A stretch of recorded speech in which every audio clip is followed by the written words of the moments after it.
punya orang tua yang memang menonjol, karena ada fase itu menjadi satu tekanan, tapi ada fase itu menjadi blessing. Inspirasi masuk politiknya tuh dari mana, Kak? Setelah lulus kuliah, kita buat NGO lingkungan dulu. Buat NGO yang pemerhati lingkungan. Dan ini bersentuhan langsung dengan masyarakat. Salah satu yang menarik kan kalau di komisi Kakak Andes itu kan soal ketahanan pangan juga kan Kak ya. Gimana tuh Kak kalau fokusnya saat ini Kak? Dari zaman dulu, dari zaman kerajaan dulu, kerajaan-kerajaan yang maju itu tuh mereka tuh ketahanan pangannya luar biasa. Sering ketemu petani, sering dicurhatin nggak, Kak? Apa sih, Kak, curhatan petani ini sekarang? Menarik. Ya permasalahannya dari dulu pupuk, terus distribusi.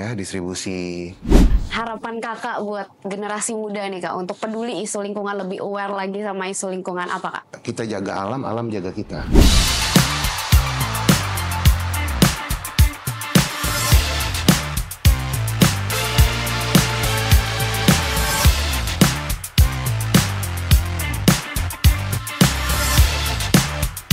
Kagres, cerita politisi kali ini akan banyak warna dan ilmu buat kita nih.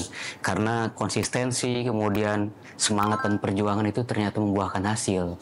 Tamu kita spesial itu Kakak Ananda Tohpati. Halo, Kak. Welcome, Kak. Cerita politisi.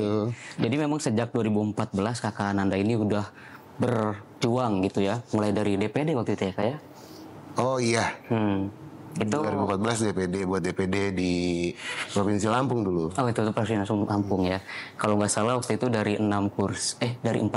Dari 4 kursi yang dipilih kan DPD itu diambil 4 terbesar di setiap provinsi. Kakak di urutan 6 waktu itu. Ke-6 ya. Iya. Tipis ya. Iya mak. Tapi Kagres yang menjadi apa ya? Menjadi concern kita itu dari 2014, kemudian 2019 dan 2024 itu ternyata linear loh. Suara Kak Andes itu dari hari ke hari semakin Naik tinggi, terus Kak. ya. Emang politik selinier itu ya Kak? Atau gimana Kak kalau buat Kakak? Kalau itu blessing kayaknya. Jadi gini, tapi ada cerita yang berbeda gini.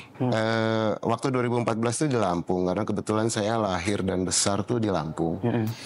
Terus di 2019 ketika saya memutuskan berpartai lah. Artinya sebelum 2019 memutuskan berpartai, terus kalau DPD kan independen ya. Iya.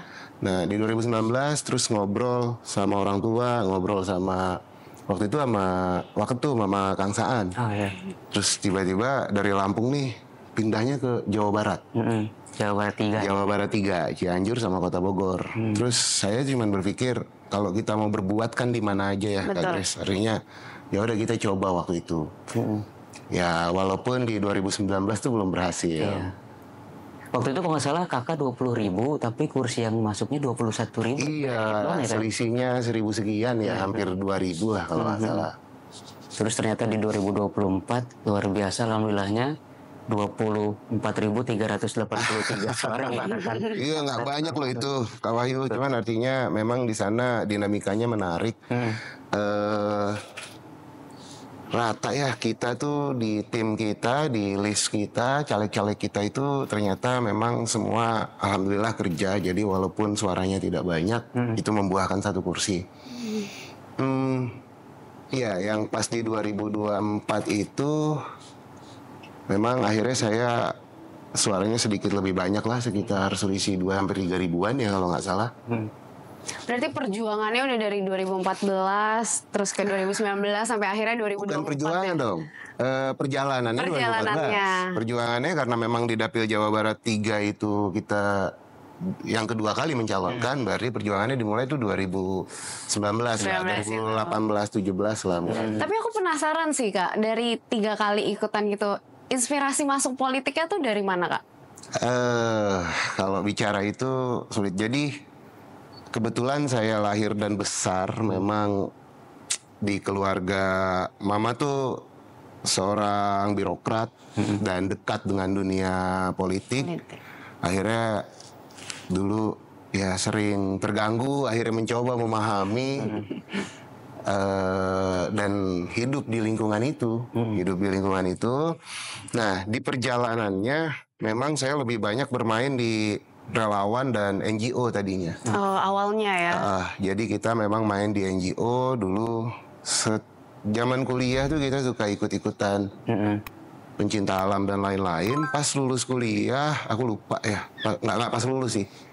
Setelah lulus kuliah kita buat NGO lingkungan dulu, buat NGO yang pemerhati lingkungan. Nah di sini nih bermainnya yang menarik. Jadi dulu tuh kita sering melakukan campaign-campaign terhadap lingkungan. Kebetulan ketemu komunitas-komunitasnya dari zaman kuliah. Dan ini bersentuhan langsung dengan masyarakat. Jadi benar-benar bersentuhan langsung dengan masyarakat, dengan banyak hal lah bahkan. Nah itu basisnya di Lampung ya Kak waktu itu ya? Banyak ya? Kita buatnya di Jakarta, tapi karena aku dulu lahir dan besar di Lampung, jadi kita banyak awal-awal pergerakannya di Lampung. Tapi ada, nggak cuma di Lampung ya, di Solo kita pernah, di beberapa daerah sebenarnya. Berarti NGO ini bidangnya isu lingkungan ya Isu Kak yang lingkungan, dibahas iya. ya Kak. Apa sih Kak yang Kakak concern banget nih dari isu lingkungan? Dari muda udah Kakak getol banget nih kayaknya. Kalau dulu tuh awalnya kita karena kita tuh suka gabung sama komunitas pencinta alam. Terus akhirnya kita mulai dari hal-hal yang sederhana seperti penanaman pohon walaupun masih pakai kemampuan komunitas. Artinya kita bisa apa sih? Ya, kadang-kadang kita patungan beli bibit dan lain-lain itu kita lakukan. Nah, akhirnya kita change waktu itu ke sampah. Ke sampah, terus kita bersih-bersih sampah. Dulu di tahun 2012-an lah kayaknya, ketika baru mulai media sosial itu ramai kan, orang-orang tuh menemukan tempat-tempat baru melalui media sosial dulu tuh, melalui Instagram dan lain-lain. Nah kita ada daerah-daerah di Lampung itu yang spot-spot bagus, tapi dulu kan daerah-daerah yang nggak dilihat orang. Nggak dilihat orang, jadi kita mencoba ayo deh kita rapihin karena ada value wisata di situ. Terus kita dekatin kelompok masyarakatnya, Pokdarwisnya. Setelah kita rapihin, misalnya satu pantai gitu, kita rapihin, kita bersihin, terus kita latih juga warga-warganya. Terus bisa menjadi, sekarang sih kayaknya ya udah jadi tempat wisata sendiri. Jadi bagus ya Kak ya. Jadi ya artinya kita mencoba menimbulkan kesadarannya dengan mencontohkan sebenarnya. Kalau bahas lingkungan kita jadi ingat salah satu menteri kebanggaan Nasdem yang Siti Nurbaya yang juga mamanya Kakak Nanda Topati, dan Bu Baya sangat suka kopi nih kebetulan. Jadi boleh kita ngopi dulu ya.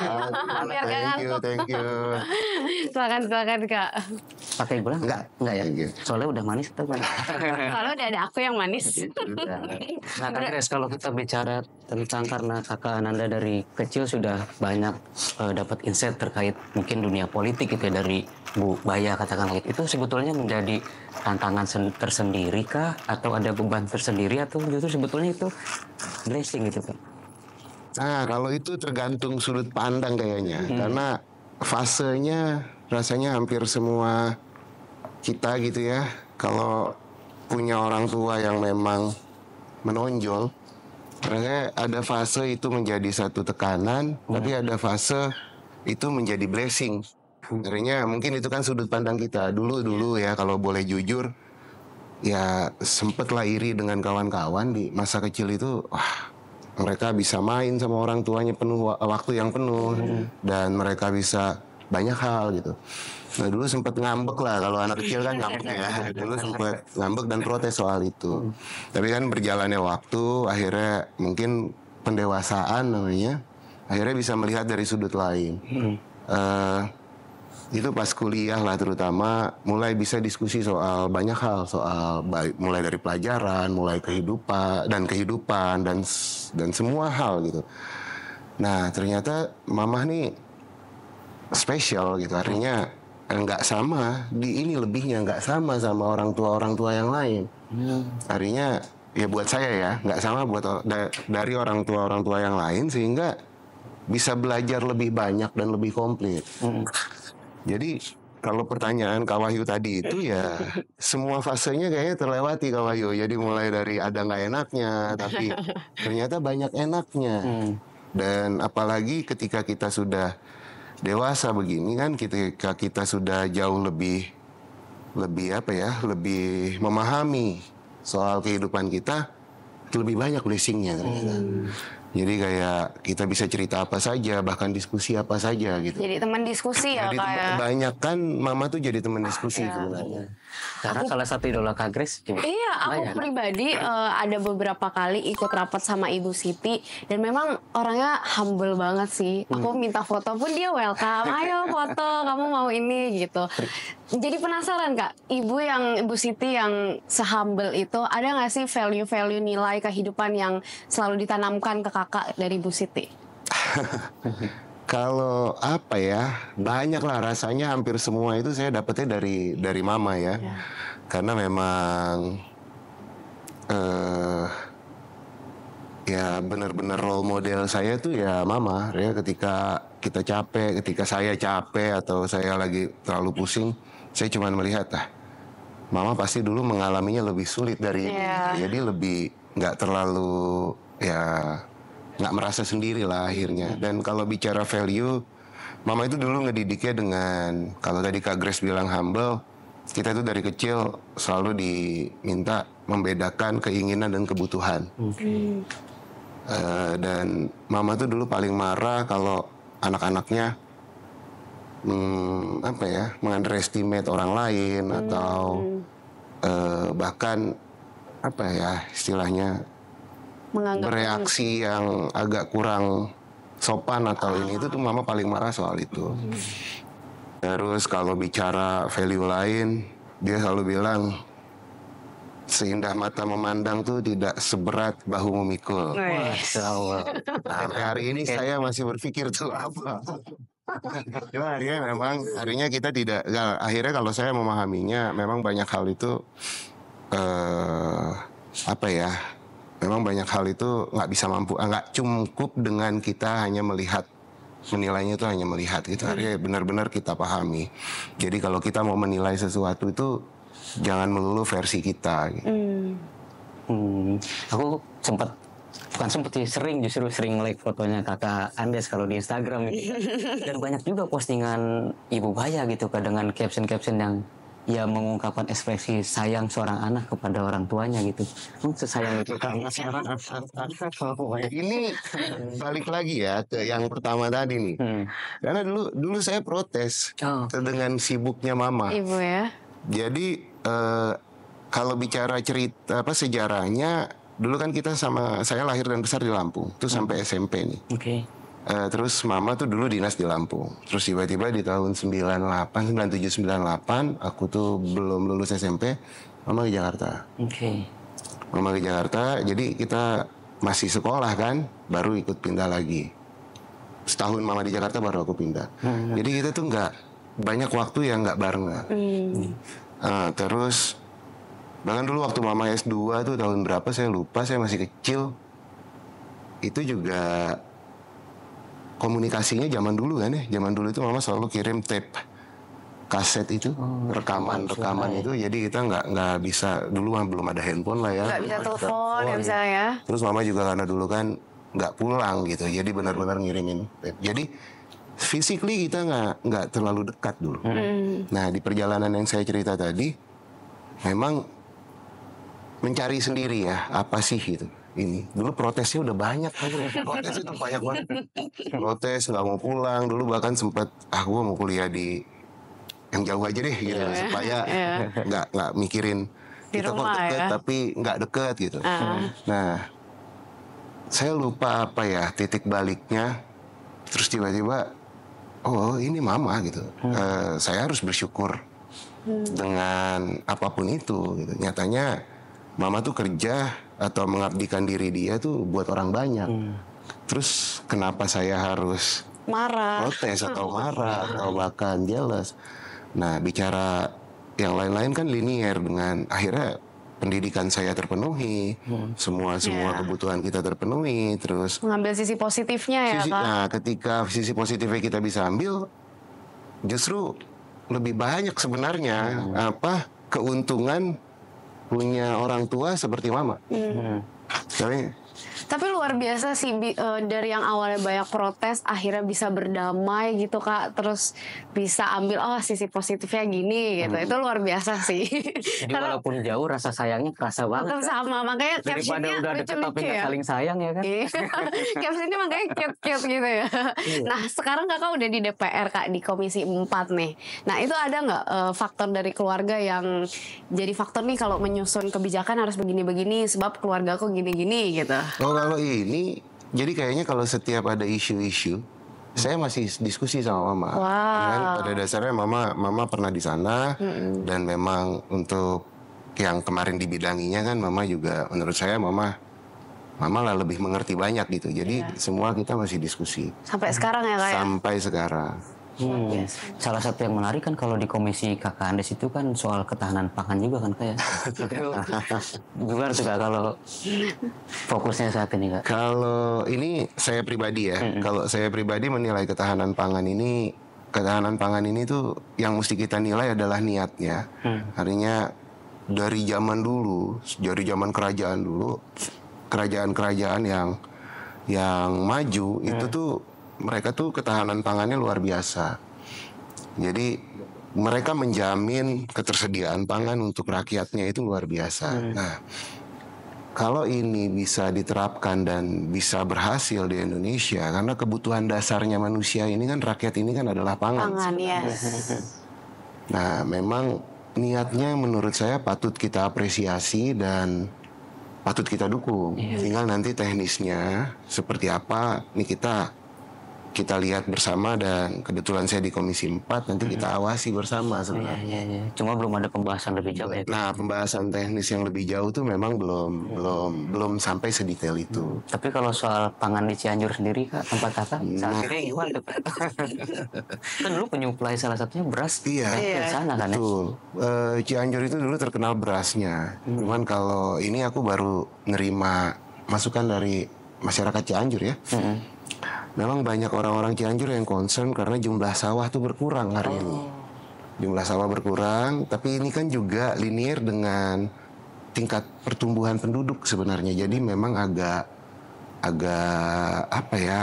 menjadi dinamika dan buah si malakama sebenarnya. Mungkin nanti perlu didiskusikan dengan pemangku-pemangku kebijakannya bagaimana menjaga areal-areal yang sawah itu harus tetap menjadi sawah sehingga bisa kita sesuaikan juga dengan pemerintah pusat punya program kan ketahanan pangan. Berarti lebih banyak sekarang udah terkonversi dari sawah atau kebun itu menjadi bangunan gitu ya Kak? Jadi sebenarnya bukan lebih banyak ya, tapi banyak sudah mulai seperti itu. Dan di beberapa penggiat di Cianjur juga sudah mulai berbicara soal itu. Oke. Atau nanti kita bikin aja diskusinya sama mereka. Boleh tuh. Berarti struggle-nya berat juga ya Kak untuk ketahanan pangan ini. Sebenarnya kita kan negara yang memang pada dasarnya negara kita itu terberkati lah. Kalau zaman dulu orang bilang itu apa? Tongkat kayu dan batu jadi tanaman. Katanya memang begitu gitu. Tinggal kita ya. bagaimana kita memanfaatkannya dengan baik saja dan bagaimana kita memanfaatkan dengan baik dan dengan jujur saja gitu. Jadi kalau kita menanam, kita jaga juga tanahnya, kita jaga juga lingkungannya sehingga tetap bisa kita kita ambil sebanyak-banyaknya tapi juga kita jaga gitu. Iya, ngomong-ngomong nih Kak, kopinya wangi banget. Iya, kopinya enak nih, boleh diminum dulu. Minum dulu nih kopinya. Bismillahirrahmanirrahim. Karena aku pernah datang di acaranya ibu tuh Kak. Jadi ibu ngumpulin teman-teman bukan pengrajin sih, lebih ke petani kopi dari seluruh Indonesia itu dikumpulkan gitu. Jadi salah satu yang jadi favorit banyak kopi. Kalau Kakak sendiri yang menjadi favorit Kakak di Cianjur dan Bogor apa sih Kak sebetulnya? Kalau cerita ya, ini cerita lagi di Cianjur itu kemarin di perjalanan kita tuh untuk dari 2017 sampai sekarang sebenarnya.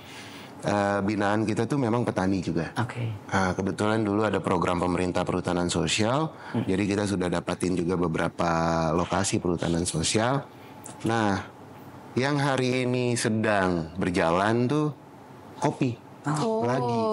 Jadi kopi di daerah Cianjur Selatan. Nah, ini kita sedang kita skemakan, ada yang mulai tanam. Kemarin juga kita coba provide sekitar 50.000 bibit kopi yang premium. Nah, terus di perjalanan nih kita lihat bahwa lokasi-lokasi perhutanan sosial ini tuh ternyata potensial dengan pariwisata potensial dengan beberapa hal lain. Jadi bisa multi usaha sebenarnya di situ. Sering ketemu petani, sering dicurhatin nggak Kak? Apa sih Kak curhatan petani ini sekarang? Menarik tuh. Kalau petani, ya curhatan petani itu sebenarnya ya permasalahannya dari dulu pupuk. Terus distribusi hasil pertanian. Nah, ini permasalahan yang memang kayaknya sampai hari ini masih menjadi problem lah yang kita juga di Komisi 4 lagi perjuangkan sebenarnya. Tapi in paralel kita tuh di sana mencoba di komunitas itu mencoba mengajarkan atau membina mereka untuk menciptakan pupuk-pupuk organik sehingga mereka tetap bisa melakukan pertanian dan perkebunan mereka menggunakan potensi-potensi mereka sendiri gitu. Walaupun itu juga bukan sebagai satu-satunya ini ya solusi ya, karena kompleks ya Kak? Kompleks kalau bicara itu. Terus kalau soal distribusi memang soal penjualan sebenarnya penjualan hasil tanam itu, nah ini masih menjadi PR kita yang di binaan kita tuh hari ini kita lagi coba membuat satu proses bisnis yang hulu ke hilirnya biar kita guidance lah sama-sama.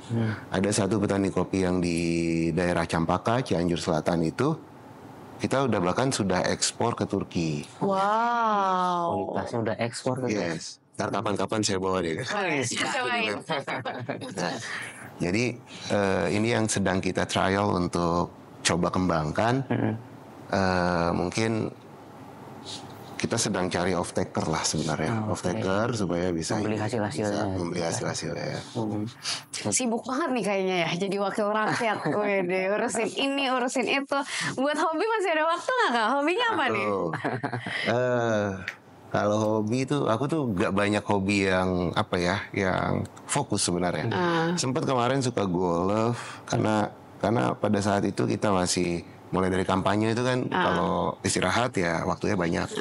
Terus sempat suka golf. Terus pas sudah mulai di DPR rasanya belum main lagi sekarang. Udah gak ada waktu lagi. Terus dulu juga otomotif, cuman enggak sih harinya ya. Tapi kayaknya lebih enjoy sekarang. Ini ada untungnya nih ya punya binaannya itu petani-petani di daerah-daerah Cianjur nih. Yang pertama nggak jauh dari Jakarta. Terus potensi wisata alamnya bagus. Jadi ya kadang-kadang kalau kita lagi turun ke sana Kak Grace, sambil kita cari air terjun di mana sih, kita jalan sambil kita trekking. Jadi kayaknya itu sadar nggak sadar jadi hobi. Di sana masih sejuk gak sih Kak di daerah Cianjur? Daerah Cianjur tuh ada kebagi beberapa memang. Jadi ada kalau kotanya memang udah mulai agak sedikit lebih panas. Tapi kan kalau ya setelah puncak pas itu kan turun sedikit tuh udah Cianjur ya. Nah itu ada yang masih berkabut. Di Cianjur Selatan juga begitu. Makanya Cianjur Selatan tuh kita lewatin jalanan tuh kebun-kebun teh.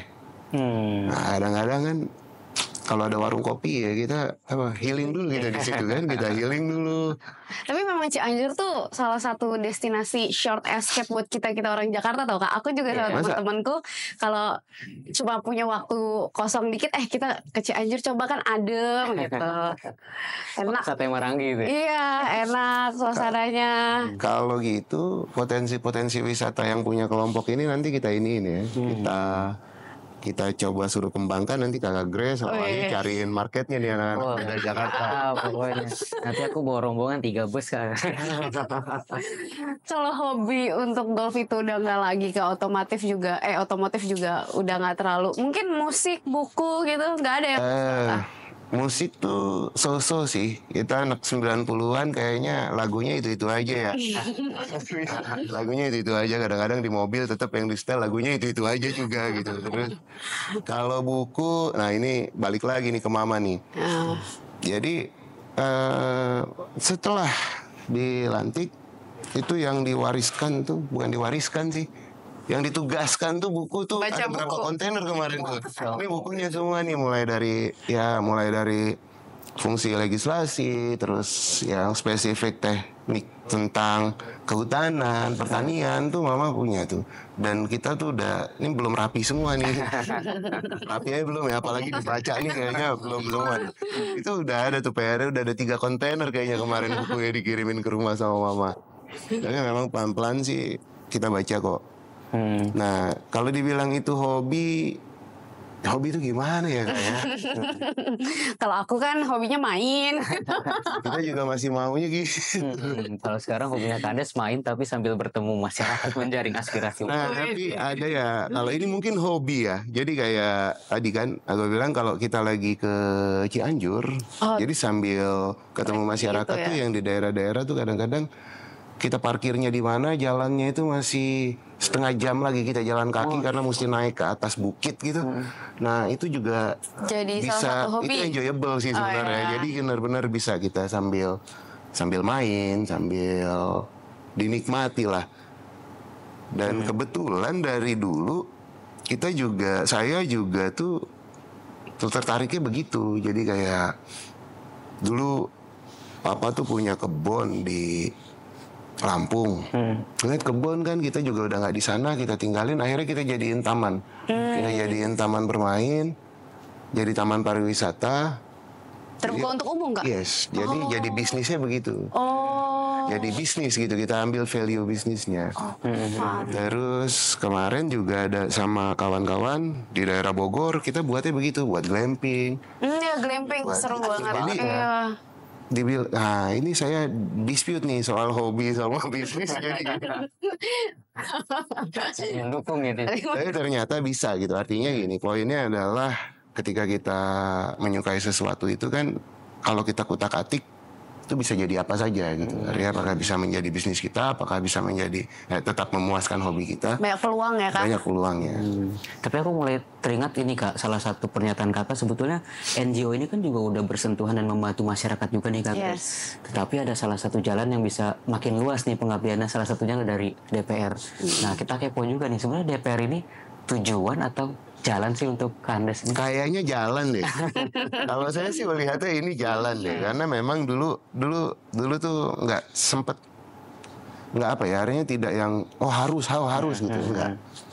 Jadi memang ya udah, ketika di NGO menikmati itu, terus ketika masuk juga kan, ketika kampanye sebelum masuk sama aja kok gitu, artinya sama aja gitu yang kita lakukan tuh, oke, sama aja gitu terhadap ininya ya, grassroots ya, terhadap masyarakatnya.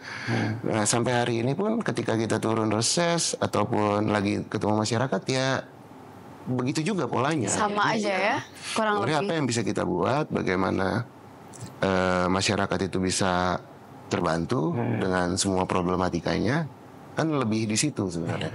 Nah, Impactnya lebih luas. ketika ada di DPR, ini kan ada program-programnya, ada Lebih terakomodir ya Kak? ada aspirasinya, jadi lebih langsung saja. Kalau yang membedakan fraksi Nasdem dengan fraksi lainnya?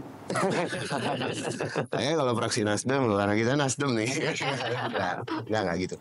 Jadi ya kalau kita kan memang kita lebih banyak komunikasi sama masyarakat dan menerima aspirasi masyarakat, itu kita nggak, yang pasti sih yang saya tahu kita nggak tebang pilih ya. Artinya kita tuh benar-benar terbuka gitu. Bahkan Nasdem Tower pun sebegitu terbukanya kan. Yes. Artinya ya itu kan gambaran sebenarnya antara buat di fraksi kah, di mana-mana. Kemarin juga kawan-kawan udah audiensi dengan banyak pihak di ini ya, di fraksi Nasdem sendiri ya. Itu juga luar biasa sih di fraksi Nasdem nih. Wah, Kandes luar biasa. Kak Kandes ini kan kelahiran tahun 90-an ya, masih muda lah, masih anak muda gitu Kelahiran ya. 80-an. Oh 80-an. Lahir 80-an ya Kak? Nah, karena masih hitungannya muda lah Iya, itu. masih kelihatan muda banget tuh. Ada juga nih Kak grup-grup anak muda namanya Pandawara Group yang peduli sama isu lingkungan tuh Kak. Kakak sempat ada notice? Iya, iya. Nah itu gimana menurut Kakak responnya Kak? Sebenarnya gini, yang Pandawara itu kalau nggak salah yang mereka bersih-bersihin pantai-pantai juga kan, terus ada beberapa sungai yang bakal mampu mengeluarkan menggunakan alat berat tuh. Iya. Itu keren sebenarnya dan memang patut kita apresiasi ya, karena memang yang sulit itu adalah menumbuhkan kesadaran. Artinya gini, dulu mungkin zaman kita dulu tuh masih terbiasa lah buang sampah, bahkan sampai hari ini masih banyak golongan orang yang masih terbiasa buang sampah asal-asalan. Nah, saya setelah sekian tahun melakukan sosialisasi itu rasanya cara efektif itu adalah memberikan contoh. Jadi Pandawara ini keren sekali gitu, ditambah lagi di eranya kawan-kawan Pandawara ini kan eranya medsos ya, jadi semua orang bisa lihat. Iya, anak muda jadi lebih aware ya. Jadi lebih aware dan sadar tidak sadar mereka itu merekrut banyak anak muda gitu, tertarik untuk melakukan hal yang sama. Itu ya Kak ya. Kita berharapnya itu semakin banyak Pandawara-Pandawara lagi. Iya, harusnya banyak. Oke. Saya yakin sih akan semakin banyak sebenarnya. Mudah-mudahan. Terakhir nih Kak, harapan Kakak buat generasi muda nih Kak untuk peduli isu lingkungan, lebih aware lagi sama isu lingkungan apa Kak? Ini kita jadi lingkungan ya. Dulu ada tagline-nya siapa dan dipakai juga sama itu pemerintah kayaknya ya. Itu tuh saya sepakat banget bahwa kita jaga alam, alam jaga kita. Wow. Luar biasa. Jadi memang lingkungan itu nggak, kalau dulu nih ketika kita bikin NGO tuh nama NGO-nya Last Day 29. Jadi memang filosofisnya kita menganalogikan 1 bulan itu ada 30 hari. Nah, ini tuh sudah hari terakhir, hari 29. Jadi kalau kita tidak mulai hari ini, kita udah nggak punya waktu lagi. Jadi untuk kita care, untuk kita peduli dengan lingkungan itu harus dimulai sekarang. Besok tuh udah terlambat. Nah, dan kita sadari semua dampaknya dengan kita tidak peduli lingkungan itu terasa, makin hari makin terasa. Luar biasa. Kita jaga alam, alam jaga kita. Oke sahabat Nasdem TV, luar biasa episode kali ini. Jangan lupa tagline-nya ya. Kita jaga alam, alam jaga kita. Sampai ketemu di episode selanjutnya. Bye-bye.